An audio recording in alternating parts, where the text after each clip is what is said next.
Live from the world's capital markets, here are the financial headlines, brought to you by Legion Academy. Hello and welcome to Tuesday's Daily Financial Digest. BitThumb and Upbit, two of the biggest South Korean cryptocurrency exchanges, have issued warnings on Litecoin, LTC, over confidential transactions performed on its latest update. Gold prices climbed to their highest in more than a week, helped by a weaker dollar, although higher US Treasury yields capped gains in greenback-priced bullion.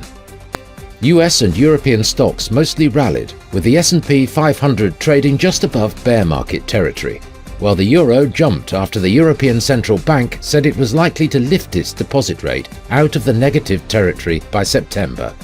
The oil dollar price remained largely unchanged in the last session. The stochastic indicator is giving a positive signal. The pound rose 0.6% against the dollar in the last trading session. The CCI indicates an overbought market. The Bitcoin-dollar pair plummeted 3.4% in the last session. The ultimate oscillator is giving a positive signal. The last session saw the gold rise 0.4% against the dollar. The stochastic indicator's positive signal is in line with the overall technical analysis. The UK's public sector net borrowing will be released at 0600 hours GMT, Finland's producer price index at 0500 hours GMT, the Eurozone's ECOFIN meeting at 0700 hours GMT.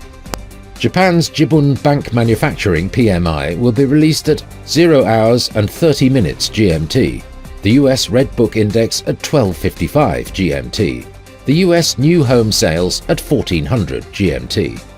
We hope that you've enjoyed Tuesday's financial report. On behalf of all of us here, we wish you a productive trading day. Be sure to join us tomorrow morning for the latest news and events from the financial markets.